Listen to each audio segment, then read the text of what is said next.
বড় ভাই, বাপ তো মরে গেছে গা। বাপে তো সয় সম্পত্তি যা আছে, জিনিসপত্র যা আছে সব অর্ধেক অর্ধেক করে বন্ধ করে লয়ে যাই গায়ও। হ বন্ধক করতাছি, তুই ক তোর কি কি লাগবো, অর্ধেক অর্ধেক বন্ধক করতাছি। আব্বা যে দুইটা হারবা সুর আছে না, একটা তোমার আর একটা আমার। ঠিক আছে মানলাম। ওই যে পশ্চিম পাড়ার যে ক্ষেতটা আছে না, ও অর্ধেক তোমার অর্ধেক আমার। ঠিক আছে তোর কথা এটাও মানলাম। আমগো যে বাড়িটা আছে না, অর্ধেক তোমার আর অর্ধেক আমার। আর যে ঘর দুইটা আছে, একটা তোমার আর একটা আমার। আচ্ছা ঠিক আছে, তুই যেমনে বন্ধক করছস আমি তোরে হেমনই দিলাম, তো তুই শান্তিতে থাক। আর কোনো বন্ধকের সমস্যা নাই তো?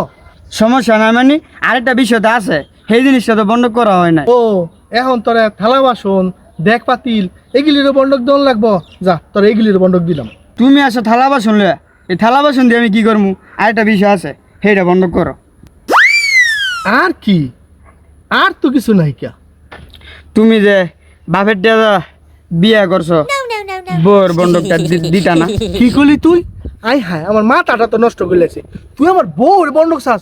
খারো আমি 1 মিনিটে যাইতাছি, 5 মিনিটে তোরা এক আমি তো মায়ের বন্ধক চাইছি না, আমি তো বউয়ের বন্ধক চাইছি।